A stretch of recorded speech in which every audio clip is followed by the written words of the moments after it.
These are 5 mortgage structuring strategies that I have used for thousands of her clients. If you don't know her, her name's Cherie Baba, and her course is called Renovating for Profit. She's a self-confessed Reno queen, and you've probably seen her on The Project and on Channel 10. So back in the days, like maybe 10 years ago, I was working with another broker that had a relationship with this lady, and back then she was selling her Renovating for Profit program like hotcakes. She's apparently selling it right now, and she got that broker and myself and other brokers. We became head brokers for her program, where students will come to us to structure their loan to suit that strategy, which is buy, renovate, and flip. These are the 5 things that we specially did for this client, because not a normal broker can understand this structure. And by the way, just to put in context, I don't actually contract with her anymore. That was like 10 years ago. Before I give you the 5 tips, let me break down the premise of what she's doing. Basically, she's the queen of renovation, and obviously you can see her TV presence. And how does a property enthusiast slash renovator slash TV celebrity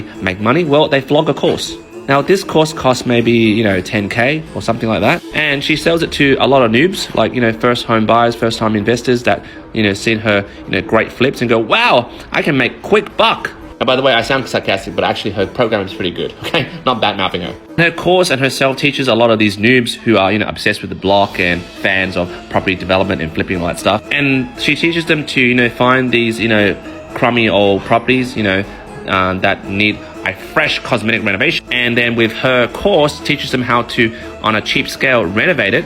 This is a cog and a hammer, bad drawing. And through like maybe 1 month to 3 months of her course details how to renovate and all that stuff, the property will then be sold for a higher price. For example, they bought it at $450 and it'll be sold at this price. This buy, renovate, and flip property is not just for one property. She endorses like maybe 2 to even 6 flips per year. Now that's obviously all rosy and ideal, rainbows and butterflies, but let's take you to the mortgage side. When it comes to getting a mortgage, for example, the mortgage will be here, and then, if you flip it, in 3 months, the mortgage is cancelled. And then you find another property over here, and then you get another mortgage, and after 3 months, the mortgage is then cancelled. Now think about how cumbersome that thing is, right? You find a property, you get a mortgage, and then discharge, and you get a mortgage. Every time you gotta supply new information, every time you gotta pay exit fees, and there's a credit check, and every time you go back to the bank's like, what the hell's going on? You're like, what, 3 months and gone? Dude, I'm not even making money from you. Like, I don't wanna do this loan. So the Reddit Queen's like, you brain bag brokers, you solved that solution for me. And we did, and here's the solution. And by the way, I think this video's got to go up to 5 or 6 minutes. I know, keep it under 3 minutes, but I can't. There's a lot of info, okay? So be patient or scroll away. A lot of our clients who are excited to buy, renovate, and flip, obviously they have to get a mortgage to do all this stuff. Well, we've got to make it happen. So step 1, we tell the client, hey, get the mortgage and get the property under a trust. 2 reasons, and I'll give you the other reason later when I show you the other steps. But the main reason is you're doing something for a commercial interest. This is sort of like a business. You don't want to put it under your personal name in case you get sued. Someone trips and sues and goes after your asset. You put it under a trust, it's protected. Step number 2 is obtain a mortgage, but not just a normal mortgage. This mortgage has to have an element called security substitution or portability, which means this home loan, upon discharge of selling this property, obviously for a profit, doesn't go to hell. It's still active because you can swap it with another new property.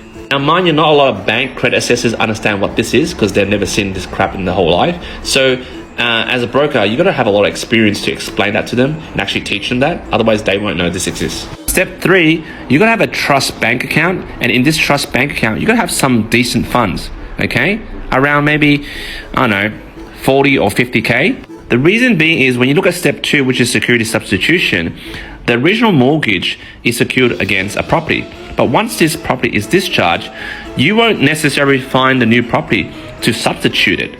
So during this, temporary period, this home loan needs to be secured against something. Therefore, you link in step 3, which is a term deposit. You can actually secure your home loan against a term deposit, but it must be held in a trust.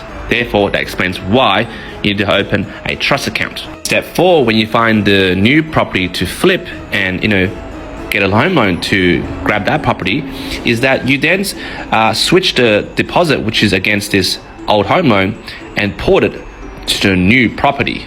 Step 5 is just rinse and repeat. Obviously, every time you flip, you make sure there is a sizable profit so that you can secure it against the old home loan. So that this old original home loan is always alive and that you don't need to apply for another home loan, then another home loan. That's where all the amateurs do. But in her course, she can provide this service. That's why a lot of people use her, because we, the old guys, the OGs, the brokers, made it happen. Now, obviously, I don't know what type of brokers are actually doing this for her, but I'm sure they are still using our process. So there you have it, guys. Those are the 5 tips if you want to buy, renovate, and flip. Obviously, I'm not going to make any comments about her course. I was there when she was presenting because I got to be there, wait for her clients to come to us. So I'm not going to say anything bad. I'm not going to say anything good. I don't want to get sued. This is just some information about the mortgage side. And if you guys want more information, go to her, don't come to me. And just like always, I've hit the 5 to 6 minute mark for this video. God damn!